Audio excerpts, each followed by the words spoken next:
There are many factors that could lead to sexual violence, but knowingly, traditional ideals of gender roles, enabling of social norms involving violence and oppression, leads to perpetrators, which consist of mainly men, to attack women in a predatorial manner. For the new people here, we are dedicated to protecting children and minors, specifically females, from sexual harassment. We sincerely hope to accomplish educating our viewers on the different resources and hopefully prevent this problem. In this episode, we will be discussing how the system has failed victims of sexual violence and the core/foundation of the issue. I am Jocelyn. And I'm Wendy. And we are Her Story. So we are going to start off by discussing a very well-known case, as many of you may know, the murder of Junko Furuta. Junko Furuta was a 17-year-old Japanese high school student who was abducted, raped, tortured, and murdered. Her abuse was mainly perpetrated by 4 male teenagers. Forgive me if I say their names wrong. Hiroshi Miyano, Joe Ogura, Shinji Minato, and Yasushi Watanabe. Those are the names. In Japan, the case is known as the concrete encased high school girl murder case, as her body was discovered inside of a concrete-filled drum. She died on the 4th of January 1989 at age 17. In short, on the evening of 25 November 1988, Miyano and Minato rode around Misato on their motorcycles with their intention of robbing and raping local women, and they spotted Furuta, who was on her way home from her part-time job, and essentially that night they kidnapped her and they took her away. Furuta was confined in a room on the second floor of Minato's house for the purpose of gang raping her. Furuta was held captive a total of 40 days, and in that span of 40 days, Furuta was subjected to severe physical, psychological, and sexual torture. That's about it.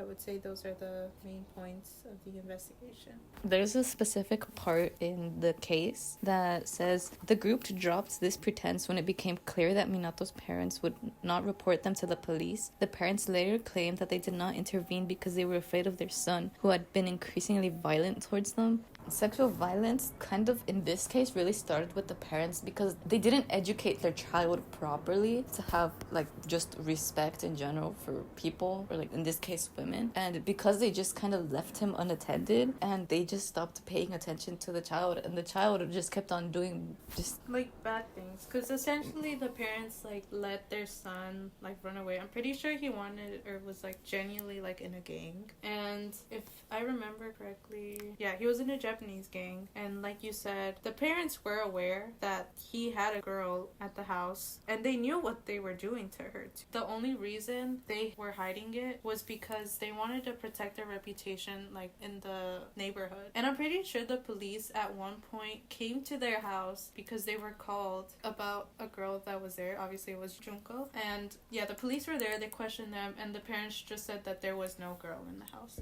And there's 2 things to note here. One, the parents, to an extent disgusting what they did, because they knew like there was a girl in the house who was being tortured and raped, and they didn't say anything because they wanted to protect their reputation in the neighborhood, and they didn't want to face like quote unquote backlash. And then there was just the police officers who took their word for it and didn't care to like investigate the house, and even when they got like phone calls about the abuse that was going on there. So it kind of just shows how like adults in general have like failed to protect women, and how kind of like the justice system has also like failed women to and like protect, because you would think like the police officers would have done a further investigation and not just taken the parents' words for it, because anyone can say like no, there's no one here, but they didn't care enough to like further investigate what was going on. I feel like that also ties into how Japan is a very conservative country, because first off, they don't really allow foreigners in, which we all kind of know that, and like because of cultural reasons and such, and then like because of their like conservatism,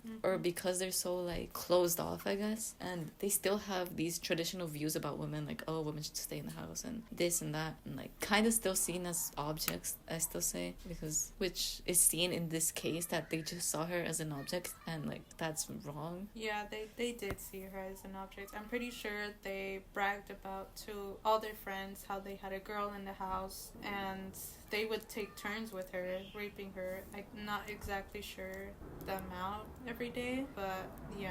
And I also kind of wanted to talk about the sentencing of each of the perpetrators. Miyano, who was the main person, I just want to put this into perspective. He was the main guy, like, who orchestrated this whole thing, and just him alone, he got 20 years in prison. And then the rest of the people that were like accomplices to the crime each received minimal like 5 years, up to like the most being 10 years. And I'm pretty sure none of them served the amount of years they were supposed to, and they're all like walking free today. The justice system has severely failed because not only did they just shorten their jail sentences over time and now they're just walking freely, but it's basically you let them walk free with no punishment, and they killed someone. They did all of these horrible things to her. There's a lot of details about this case that are horrific in every single way. According to a video by a YouTuber named Dire Trip, who covered the Junko Furuta case in complete detail, she was raped many times every single day and night, in all orifices. More than 100 men are believed to have raped her by the end in the course of those 40 days. And according to him, sometimes she was raped by up to 12 different attackers in a single day. And I think that just like shows how we were saying like women are just like treated as these objects that can just be like passed around by everyone without regard to like their feelings. And this whole case is just dehumanizing a minor too, may I add, without really caring about how she feels. And in so many ways was Junko Furuta failed. It sucks because we live in a society where we allowed this to happen. I'd also like to add that I believe that one of the parents, or actually mothers, of one of the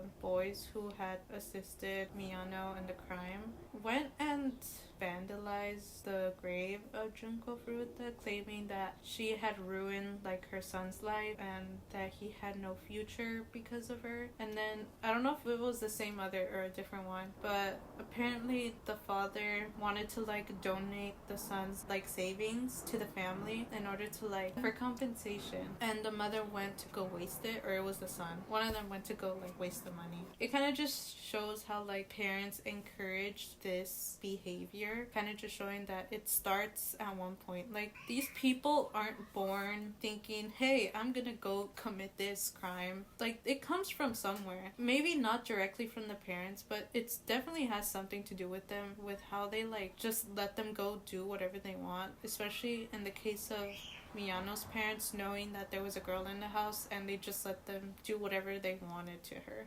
I feel like this can be largely attributed to culture, like how I've said before, how they kind of just allow men to just do whatever they want just because they're men, and I feel like that really has to change, because if this just keeps on going, it's just gonna get like worse and worse over time, and this problem won't really stop if we don't change how men should view women, or just the education and like the cultural standards that we have, because nowadays a lot of places just have outdated cultural beliefs, I guess. And it's not to say, oh, you should like just change your culture and your beliefs and all of that completely, but I feel like you should just be more accepting, and how I feel like you should just have equality between the both genders, because that way you guys would just be able to respect each other and just see each other as people and not one gender being superior to the other. I think we should also discuss how this whole system was set in place by men for men. Men will complain, or I guess some people in general will complain about how women don't like this system. But it's like, how are we gonna like a system in which men are like told, yeah, you can go ahead and do whatever you want with a woman because you're a man and you can do whatever you want. We basically live like in a society where women are repressed. It sucks because it's not like with a man you can leave at night and you will be safe. It's like with a girl, or a woman, you can't just go outside in the middle of the night because you're afraid of what can happen. And we're also told a lot of things too. You can't wear certain clothes, you can't go to certain places, you can't go at certain times, or you can't go with certain people. We have so many rules, and yes, I guess you can consider them to be set in place to protect us, but it's like this crime is, I feel like if we don't change the system we have in place in which rape is like normalized and like the consequences aren't severe, then we can't really feel safe. ever. And it's kind of just, I've also wanted to add how like ridiculously low their prison sentences were. If you compare this sentence to like, okay, yes, murder is terrible, but like here in the United States, like murder, you get life sentences now, and even sometimes more than one. And then here, set in place, they did horrific things to her. It was horrible what they did to her, what they made her go through for 40 days, and all they got was less than a decade of prison sentences, or somewhere around there. And they're walking freely, living their lives, while she is not. And this can be the case for so many other women too. Junko Furuta isn't like the only example of this. Like there are so many women out there who probably have gone through this too. Maybe not at the same level, but they've been raped, sexually like harassed, and eventually killed, and the system hasn't taken them seriously, and now they're gone, and these men who committed the crimes are still out there, maybe hurting other people, or maybe just living their lives. But our society will never like blame the man, especially if they're like in colleges, or if they're like studying, or because people will tell them, oh, you're so young, he has his whole life ahead of him, and they won't give him proper consequences. I'm seeing that case about this guy studying to be a gynecologist, and he raped a woman, but he wasn't given any like repercussions or consequences for his actions because he was told, and I quote, he has a bright future ahead of him, and he's still allowed to this day to continue studying what he wants to study. And it just once again shows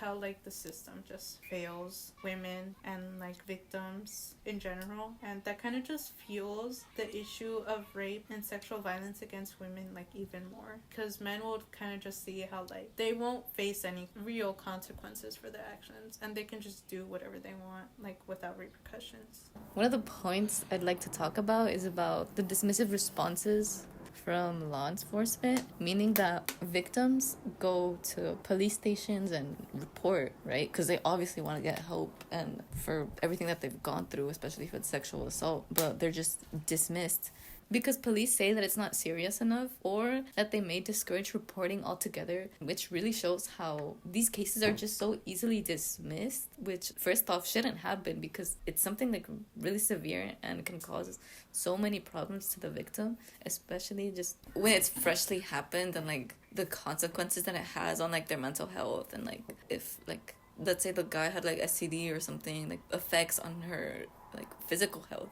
Yeah. And how like that's basically gonna affect her for a lifetime. And not even that, there's also the mental, like again, psychological aspect of that. But yeah, I feel like the law enforcement or just the justice system in general has like a lot to do with this, but especially law enforcement, because before you can even get to like the court, the police has to like write you off, and if they like choose to like dismiss you or not take you seriously, then obviously you're not going to be able to report your crime, and if anything you might even leave like further traumatized, because the police officers may tend to like blame you for what happened.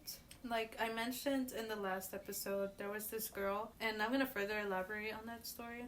The girl, she had originally been but she was from one of the Carolinas. She came here to California because she had been like manipulated by at her time boyfriend to come here to LA to one of the universities here, and he had essentially raped her basically at one of their dates. And not only that, he had groomed her for the years prior while she was a minor, by the way. And when she went to go report that to the police station here, they didn't take her seriously. Like the police officer that attended her didn't believe that a girl from, I believe she's from South Carolina.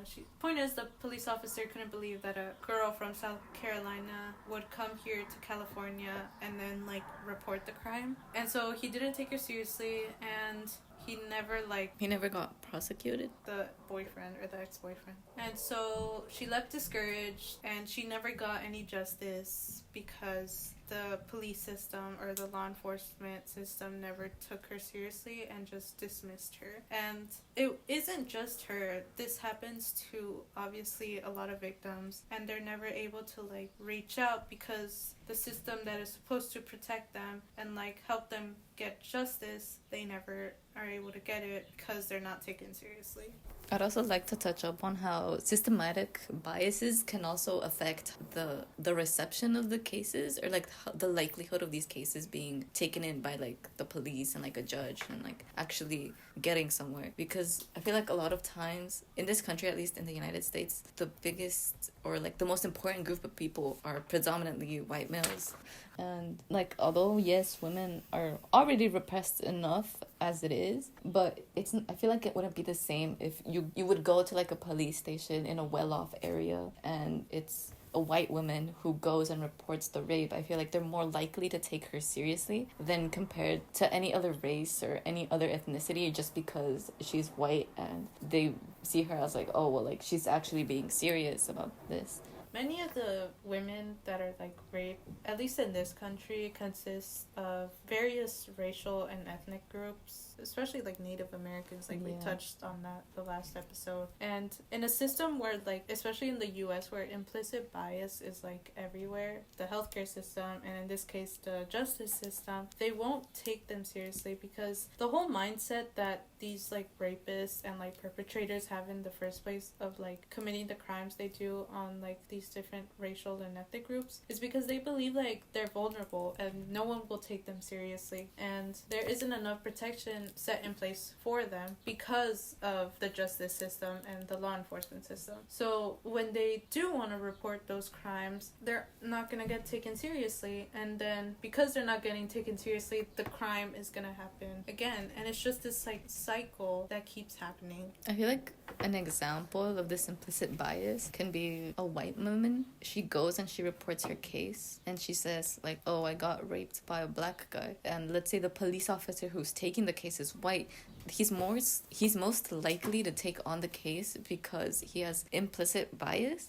He's stereotyping and like racial profiling the perpetrator. The police officer, in his mind, he may not like do it on purpose, but subconsciously he has this opinion about black people that, oh, like they're more violent, they're more like troublesome, and things of that nature, that he's more likely to take on the case compared to, let's say, to that of like a black woman reporting how she was raped by a white man. Yeah, because they're gonna be like, oh, well, like a white man, like how is that even possible? White men don't do that type of stuff because they're viewed as like the highest race of people in this country. I think we could also touch on like there's this whole power imbalance, because I believe last episode you talked about like the many institutions where this can happen, and then we also talked about how it may happen in college campuses. I believe you said healthcare jobs too. Healthcare is a predominantly white male dominated field, which if a woman wants to get in that field, it's already hard enough because of all the competition that they're facing and because of all of these biases that people have. And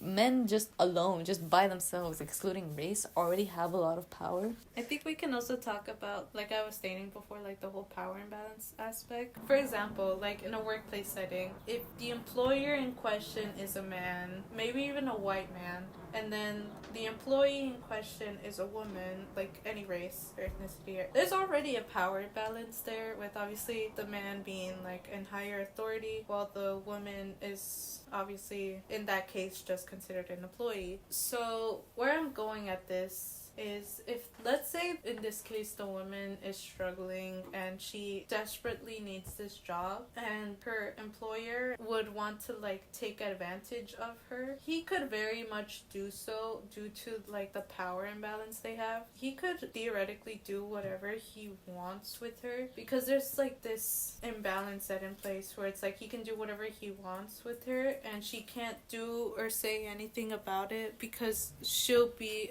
essentially the one that gets in trouble instead of him.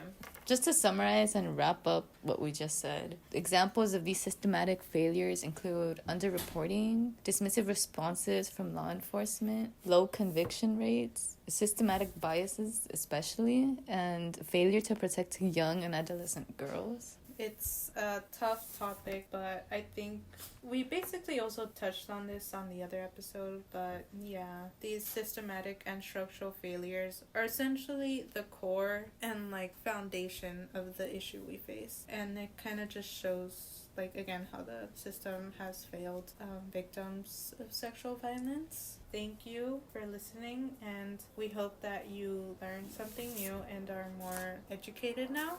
If you want to help our cause, follow our podcast for future episodes, and our next episode will be about resources available to victims and about reaching out. Thank you again. As always, there will be a link in the description for anonymous stories. If you are a victim of sexual violence and you feel comfortable in sharing your story anonymously with us and you're okay with sharing it on our podcast, then you can answer the Google form. There's a consent form. You may put your name if you choose to do so. Obviously share your story, and if you wish to be a guest on the podcast, then you can provide your main form of contact information so we may interview you on the podcast in one of our future episodes. But yeah, thank you again for listening. Thank you for listening.